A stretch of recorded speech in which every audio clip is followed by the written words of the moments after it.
जय माँ काली दोस्तों। हर साल महाशिवरात्रि पर हम में से न जाने कितने ही लोग मंदिर जाते हैं। भगवान शिव को बेलपत्र चढ़ाते हैं, उन्हें दूध चढ़ाते हैं, जल चढ़ाते हैं, दीपक जलाते हैं, उनके आगे भोग लगाते हैं, माँ काली का श्रृंगार करते हैं।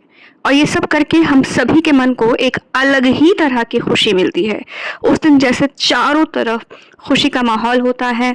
हम सभी भक्तजन जो हैं वो श्रद्धा में डूब जाते हैं और व्रत रखते हैं, भगवान का नाम जप करते हैं, माँ का नाम जप करते हैं और सारा दिन एक अलग ही उल्लास में गुजरता है और मन जैसे पता नहीं हल्का हो जाता है भगवान के साथ जुड़ के।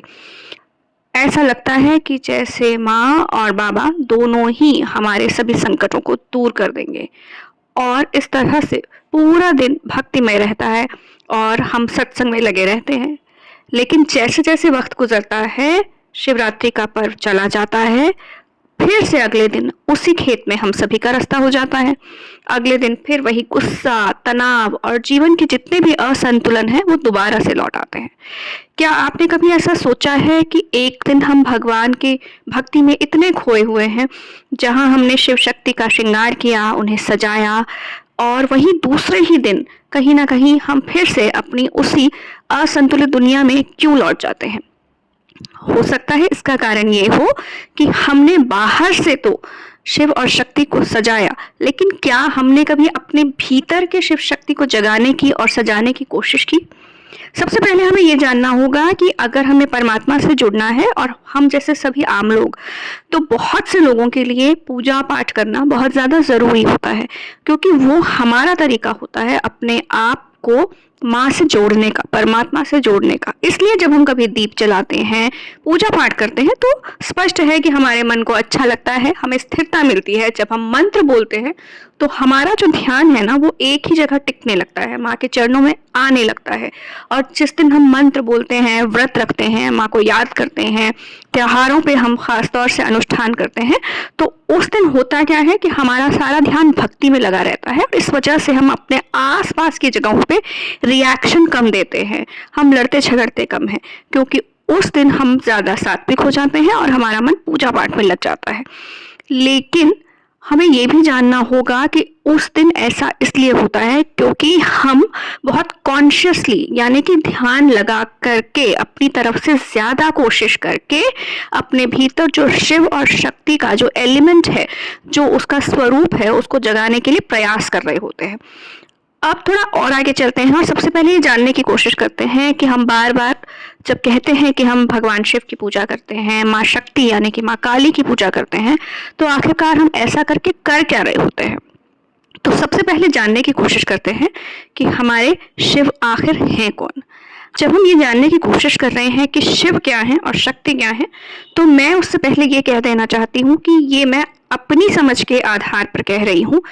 दुनिया के सारी की सारी दुनिया को चलाने वाले और अनंत ब्रह्मांडों को चलाने वाले जो शिव और शक्ति, जो परम आत्मा स्वरूप हैं, उनके विषय में जो मेरी नन्ही सी समझ है, मैं उसके माध्यम से आपको बता रही हूँ कि शिव जो हैं वो एक प्रकार से एक साक्षी भाव हैं। वो कहीं ना कहीं हम ये कह सकते हैं कि हमारे जिंदगी में जो एक ठहराव होता है, वो होते हैं शिव। जो जागरूकता होती है चीजों को जानने की, उन्हें देख पाने की, वो होता है शिव का तत्व। यानी कि जब हम खुद को देख पाते हैं, अगर हम खुश हैं और हमें पता है कि हम खुश हैं, या कभी हमें गुस्सा आ रहा है और हम जानते हैं कि हमें गुस्सा आ रहा है, तो ये जो जानना कि हम खुश हैं या हम गुस्सा हो रहे हैं, तो ये बात जो है हमें इसलिए पता होती है क्योंकि हमारे भीतर भगवान शिव का तत्व है।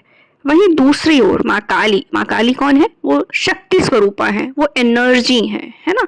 तो शक्ति क्या होती है? जो हमारे भीतर की जो भावनाएं होती हैं, जो हमारी आसपास की चीज़ों को समझने के लिए जो हम काम करते हैं।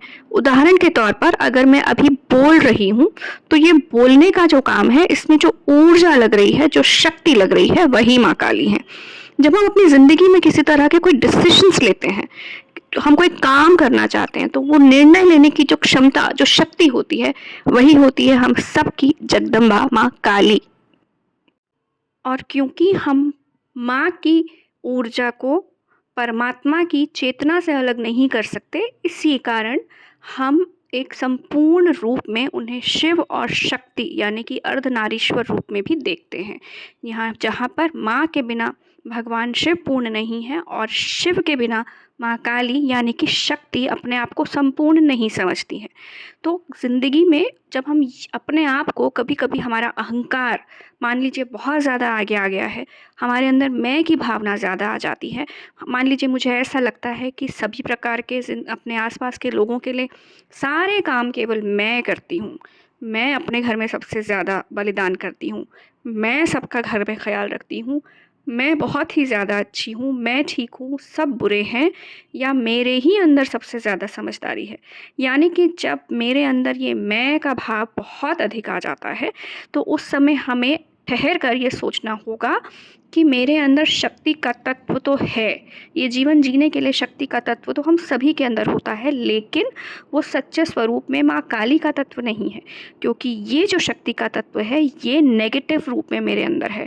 और इसको मैं पॉजिटिव जब करूँगी तब जबकि मेरे अंदर की चेतना जो कि मेरे इस शक्ति को, इस अहंकार को कहीं ना कहीं अपने अंदर समेट पाए, उसको होल्ड कर पाए। और उसको शक्ति को होल्ड कौन करता है, कौन समेटता है, शिव। जैसे कि जब माँ काली रक्त बीज को मारने के बाद भी इतने अधिक क्रोध में थी कि वो लगातार रणभूमि में संहार करती जा रही थी और तब देवताओं के द्वारा भगवान शिव से जब ये प्रार्थना की गई कि माँ अपने आपे से बाहर हो गई हैं प्रभु, तो यदि इस सृष्टि को और इस ब्रह्मांड को बचाना है तो आप हमारी सहायता कीजिए। और भगवान शिव ने तब भी अपने चैतन्य रूप में पूर्णतः स्थिरता के साथ जाकर रणभूमि में, जहाँ माँ बिल्कुल आपे से बाहर और अत्यधिक क्रोध से भरी हुई थी और वो संहार करती जा रही थी, वहाँ पर वे माँ के चरणों में जाकर के लेट गए। और जैसे ही माँ का पहला कदम भगवान के ऊपर पड़ा और उस समय जब माँ की जीभ निकली, इस एहसास के बाद कि उन्होंने अपने ही प्रभु के ऊपर पैर रख दिया है, तो ये उनके इस आभास को दर्शाती है कि माँ को ये ज्ञात हो गया कि वे स्वयं अपनी शक्ति को प्रभु की चैतन्यता के बिना ठीक से उपयोग नहीं कर पा रही हैं। तो कहीं ना कहीं माँ को भी पूर्ण होने के लिए प्रभु की चैतन्यता यानी कि उनकी स्थिरता की ज़रूरत है। तो जब माँ और प्रभु यानी कि शिव और शक्ति एक दूसरे के पूरक हैं, तो उसी प्रकार से हम उनके ही बच्चे हैं। तो अगर हमें भी अपनी ज़िंदगी में पूर्णता प्राप्त करनी है तो कहीं ना कहीं हमें भी शिव और शक्ति दोनों के स्वरूप को पूर्णतः संतुलित रूप से उपयोग करने का प्रयास करना पड़ेगा। और अब मैं इसको इस्तेमाल कर पाने के कुछ सरल और तरीके आपको बताती हूँ। जैसा कि अभी थोड़ी देर पहले मैंने आपको एक तरीका बताया था कि जब आपके अंदर मैं का भाव हद से ज़्यादा बढ़ जाए तो थोड़ी देर ठहर के खुद से सवाल पूछिए कि मेरे अंदर इतना मैं का भाव आखिर बढ़ क्यों रहा है। और जब आप खुद से सवाल पूछते हैं यानी कि आप अपने भीतर की चेतना को जगाते हैं जो कि शिव तत्व है। इसी प्रकार से आप और भी प्रयास कर सकते हैं, जैसे कि अपने पूरे दिन में कम से कम 10 मिनट आप मौन ज़रूर रहिए, चुप ज़रूर रहिए और उस समय खुद से ठहर कर ये बात कीजिए कि आपका दिन आखिर कैसा गुजर रहा है, आपकी ऊर्जा किस दिशा में जा रही है और आप रिएक्शन ज़्यादा दे रहे हैं या अपने कामों के लिए आप रिस्पॉन्ड कर रहे हैं। रिएक्शन का मतलब होता है कि जब हम किसी के ऊपर अपने ईगो को थोपना चाहते हैं तो हम रिएक्ट करते हैं, लेकिन अगर हम सामने वाले की बात को समझ करके काम करते हैं, चाहे हमें उसकी बात ठीक लगे या नहीं, हम अपनी बात उसके सामने रखते हैं तो हम रिस्पॉन्ड करते हैं। तो जब आप 10 मिनट रुकेंगे, मौन रखेंगे और खुद से दिन के बीच में ये पूछेंगे कि आप किस तरह से आज व्यवहार कर रहे हैं, तो कहीं ना कहीं आपको अपने भीतर बसे हुए शिव और शक्ति के तत्व को संतुलित करने में, बैलेंस करने में मदद मिलेगी। इसी तरीके से एक अच्छी आदत ये हो सकती है कि आप जब सुबह उठते हैं तो प्राणायाम करना शुरू कीजिए। प्राणायाम जिसे हम ब्रीदिंग एक्सरसाइजेस भी कहते हैं। अगर आप और कुछ नहीं कर सकते हैं तो दिन में जब भी मौका मिले 10 बार गहरी सांस अंदर लीजिए और सांस बाहर छोड़िए। जब हम ऐसा करते हैं तो कहीं ना कहीं हम अपनी जो एनर्जी है उसको सही दिशा में संचालित करने लगते हैं। यानी कि जो माँ का तत्व हमारे अंदर है, जो ऊर्जा है, जो शक्ति है, वो हम बैलेंस कर लेते हैं बॉडी के अंदर। और जैसे ही वो बैलेंस होने लगती है तो उसको धारण करने वाला जो हमारा शरीर है, यानी कि जो शिव तत्व है, वो हमारा साथ देता है और हम ज़्यादा सकारात्मक हो जाते हैं, पॉजिटिव हो जाते हैं। तो ये तो आप सभी समझते हैं, बड़ी ही आसान सी बात है ना कि योगा किस तरह से हमें मदद करता है। और ब्रीदिंग एक्सरसाइज, सांस लेना तो सबसे ज़्यादा आसान किस्म का योगा है ना। तो ये योग आप ज़रूर कर सकते हैं। इसके अलावा आप ये भी कर सकते हैं कि जब आप सुबह अपने काम शुरू कर रहे हैं तो अगर लिख सकते हैं एक डायरी में 4 से 5 ज़रूरी काम जो आपको पूरे दिन में करने हैं तो बहुत अच्छी बात है। अगर आपके लिए लिखना संभव नहीं है तो फ़ोन में टाइप कीजिए। फ़ोन में भी टाइप नहीं कर सकते तो कम से कम खुद को ही एक बार बताइए या माँ को बता दीजिए कि माँ, आज मैं ये सब काम करना चाहता हूँ या करना चाहती हूँ और आप मेरी सहायता कीजिएगा। तो जब हम ये निर्धारित कर लेते हैं कि मुझे आज ये 3-4 काम निपटाने हैं तो कहीं ना कहीं हम फोकस्ड रहते हैं। और जब हम उन कामों को करते हैं तो जिस शक्ति से हम कर रहे हैं वो माँ काली है, और जो हमारा फोकस है, जो हमारा ध्यान है, वो हमारी चेतना है, यानी कि वो शिव है। तो जब हम सोच के काम करते हैं तो ज़्यादा पॉसिबिलिटी है कि हम ज़्यादा बेहतर और एक संतुलित तरीके से अपना दिन गुजार पाएंगे। और जब रात को सोने जाते हैं आप तो ज़रूर ये काम कीजिए कि आप जर्नलिंग कीजिए, यानी कि पूरा दिन कैसा गुजरा। अगर संभव है तो एक डायरी बनाइए, उसमें लिखिए और अपने आप को ही ऑब्जर्व कीजिए, खुद का ही रिपोर्ट कार्ड बनाइए।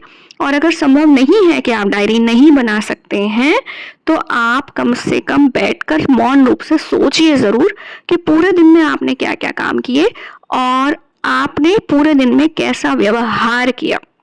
तो कहीं ना कहीं आप अपने भीतर धीरे धीरे शिव और शक्ति को संतुलित करना शुरू कर देंगे। तो दोस्तों, ये मैंने आपको कुछ तरीके बताए कि किस तरीके से हम माँ काली और भगवान शिव, यानी कि शिव और शक्ति को केवल मंदिर में ही नहीं पूज सकते, बल्कि उनके इस स्वरूप को हम में से हर आम इंसान अपने भीतर भी जागृत कर सकता है। और ये बहुत ही सरल तरीका है। तो और यदि आप ऐसा करेंगे तो स्वयं को आप हमारी प्यारी माँ काली और भगवान शिव के अधिक करीब पाएंगे। यदि हम प्रभु शिव का नाम लेते हैं तो आप यकीन जानिए कि माँ स्वयं दौड़ी चली आती हैं। और यदि हम माँ का नाम लेते हैं तो प्रभु स्वयं अपनी कृपा हम पे बरसाते हैं, क्योंकि शिव को शक्ति से और शक्ति को शिव से अलग करना संभव है ही नहीं। तो इस महाशिवरात्रि मंदिर जरूर जाइएगा, माँ का श्रृंगार जरूर कीजिएगा। आप चाहें तो व्रत भी रखिए, लेकिन हाँ, अगली बार अगर आपको गुस्सा आए तो याद रखिएगा और स्वयं से प्रश्न भी पूछिएगा कि क्या अभी भी मेरे भीतर माँ की शक्ति मौजूद है और क्या मैं शिव का भी साथ ले रहा हूँ या नहीं ले रही हूँ। और अगर आप खुद से ये सवाल पूछ पाते हैं और जवाब अपने भीतर ढूंढ पाते हैं तो मेरी बात का विश्वास कीजिए कि यही हमारी सच्ची साधना है और यही असली पूजा है। आप सभी को महाशिवरात्रि की ढेरों ढेरों बधाई दोस्तों। महाशिवरात्रि के इस मौके पर मैं शिव और शक्ति से ये प्रार्थना करती हूँ कि वो आप सभी के जीवन में ढेरों खुशियां लेकर के आए और आपके जीवन में भी ऊर्जा और आपकी चेतना दोनों का संतुलन हमेशा बना रहे। मेरा आज का ये प्रयास आप सभी को कैसा लगा, कृपया मुझे कमेंट करके ज़रूर बताइएगा। अगर आपने मुझे अभी तक सब्सक्राइब नहीं किया है तो प्लीज़ मुझे सब्सक्राइब कीजिए, जिससे कि मैं माँ का ये सत्संग आपके और मेरे जैसे लोगों के माध्यम से इस दुनिया के कोने कोने तक पहुँचा पाऊँ, क्योंकि यही मेरी ज़िंदगी का उद्देश्य है। मेरे इस काम को लाइक, शेयर और सब्सक्राइब करते रहिए। आप सभी के जीवन में माँ का आशीर्वाद हमेशा बना रहे। ओम नमः शक्ति शिवाय। ओम काली।